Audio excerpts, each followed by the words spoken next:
খুবই গুরুত্বপূর্ণ ম্যাথ, চলেন সলভ করি।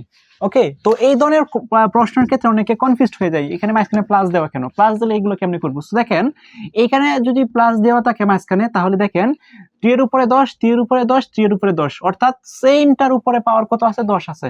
তার মানে কয়টার উপরে, অর্থাৎ 3 এর উপরে কয়টা 10 আছে, 3টা। তার মানে 3টা 10-এর উপরে, 3টা 3 এর উপরে কি আছে, 3টা 3 এর উপরে কি আছে, 10 আছে। দেখেন 3টা 3 এর উপরে 10 আছে, 1টা 2টা 3টা, এই যে 3টা 3 আমি দিলাম, গুণ দিলাম, 3টা 3 এর উপরে কি আছে, 10 আছে, 10 10 10, তার মানে 3টা 3 এর উপরে 10 দিলাম। এখন দেখেন এখানে পাওয়ার কি হয়ে গেছে, এখানে হচ্ছে গুণ সম্পর্ক আছে, তার মানে এই দুইটাতে আমি কি নাম, একটা নিলাম। তার মানে গুণ দুজিন থাকে, তাহলে সম্পর্ক কি হয়, গুণ থাকলে পাওয়ার গুলা যোগ হয়। তার মানে 3 এর উপরে কোনো কিছু নাই, মানে এখানে কি আছে, একটা 1 আছে।